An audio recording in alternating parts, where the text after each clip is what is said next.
Here's a zero-emission vehicle. Most of these cars have a very short range and service the transport needs of 1 or 2 people. There were 6,000 battery electric cars like this in New Zealand at the start of this year. And this is a trolley bus, a wide electric city bus capable of servicing the transport needs of more than 100 people. Buses like this were running in Wellington for 68 years. They were simple and could run all day without stopping to load up on energy, since it all came to them through overhead wires. In its final years, a fleet of 60 of these buses worked in central Wellington. 60 times 100. They provided as much zero-carbon transport as all of the EVs in the country. And last year, the Greater Wellington Council, as part of a process to reinvent the road-based public transport, removed the fleet and infrastructure for all of them altogether. You might be forgiven at this point for imagining that the decision-makers were not informed about climate change, or that perhaps there was something so fundamentally flawed with the trolleybus system that they just had to go. To you I'd say, steady on now. Let's give them a chance.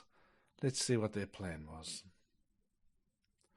The first step in the plan was to switch to battery buses running a new system called RightSpeed. A trolley bus was sent to a workshop and turned into this. That huge thing on the roof is a diesel jet engine. Its job is to make up the difference in power when the batteries run down. So it's not burning diesel all the time, only about 80 or 90% of the time. Before you go crying foul, you should know that these engines are really efficient. So efficient that in certain circumstances they claim to emit less carbon than their electric counterparts. Unfortunately, in New Zealand, those circumstances involved removing nearly all of our current power stations and replacing them with coal plants. Not modern, efficient coal plants, you understand. The oldest ones you could get, burning the lowest grade coal. Don't cry foul yet. Maybe it wasn't clear to everyone at the time that this was the case with the new RightSpeeds. Just read this Guardian article from 2016, where it turns out that it was. Okay. Now, you can cry foul now. I suppose it doesn't matter because they never got those buses to work and went on with Plan B, which appears to have been rip the trolleys out anyway and there's no Plan B. To understand why this happened, it helps to remember a joke someone made about 20 years ago in New Zealand. It was something about farts, and I can't recall it exactly, but up until the end of the 2017 election, the government was still using it to steer us through an existential crisis.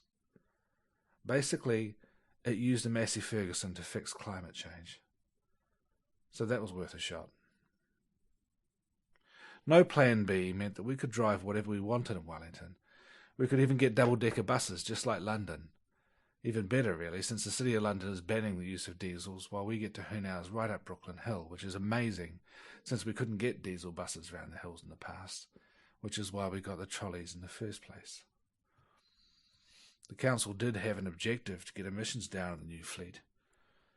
Of course, it's no challenge if you start with a zero-emission fleet, which shows the real fault in the trolleys to begin with, that they were just so boring. You have to be creative if you want to lower emissions while increasing the diesel vehicles, so here's some of the things they came up with. Firstly, get really new buses, ones with the best emissions management you can get. Second, just stop driving them so much. They changed the routes and effectively followed the rule that any bus is zero emission when it's not running. Amazingly, this wasn't enough. Emissions didn't really go down, they didn't really stay where they were. They went up, massively. Of course, they refused to count the CO2 part of those emissions too, which made it far worse, and to understand their reasons for doing that, I'll have to refer you back to this. It just never seems to get old. Okay, so what now? Well, after some considerable pressure, they've started on a plan to buy more battery buses and convert the old trolley buses to battery power. This is helping with public pressure, but now creates a whole new argument because battery buses are so heavy that they damage the roads, particularly in places where there are windy hills.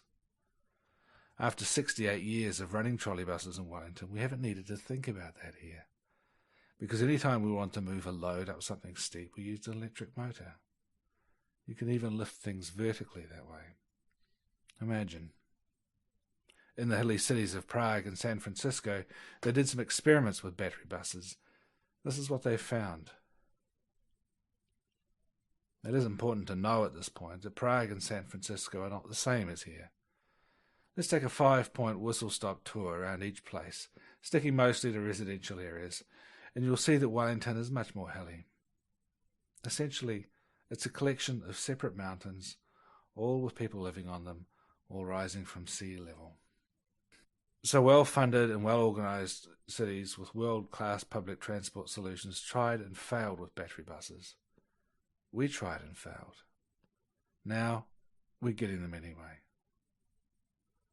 It does make you think, doesn't it? Why did we get rid of the trolleys? Okay, for a start, they were high maintenance. But this was because they never really wore out. Stay with me here, because now it gets complicated. To keep a low-emissions diesel fleet, you have to replace the buses all the time, like every 8 years. But the trolleys stayed in service for 20 to 25 years. That's a lot of maintenance to upholstery, tyres, paintwork, wing mirrors. Internal combustion engines are basically rolling furnaces with all sorts of subsystems to stop themselves from tearing apart. Mostly they make heat, with a little bit of wheel turning as a side effect.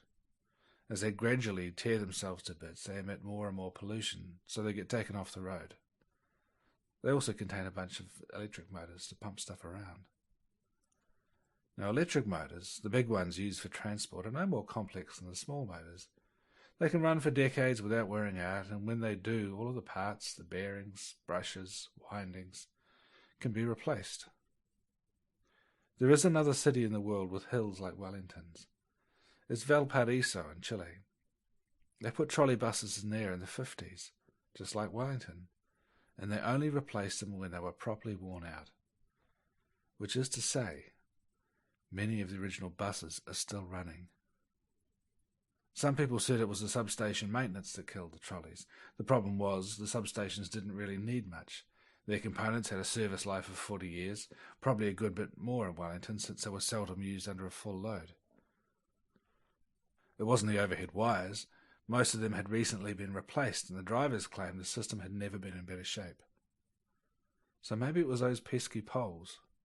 Sometimes they would fall off the lines. Except they didn't much now that the wires had been replaced, and a bus would de-wire once every 4 days on average. 8 if they'd switched to the newer fiberglass poles. Mostly they didn't, and in fact some had hardwood poles. That was commonly used in the 50s, much like bakelite and asbestos. So was it maintenance? Not according to any normal understanding of the word. You might want to cry foul a little more there. Let's get used to the fact the trolleys have gone. If climate change really was fixed, as we'd like to imagine, by a guy on a tractor, then we'd just have the toxic gases, busted roads, much higher costs, and incessant noise to worry about. That's not the end of the world. And maybe the battery buses will work out on the hills. EV bus numbers are increasing massively around the world and constantly improving. They'll never need to be good enough to run in Wellington since, well, towns like Wellington's use trolleys. But it might happen.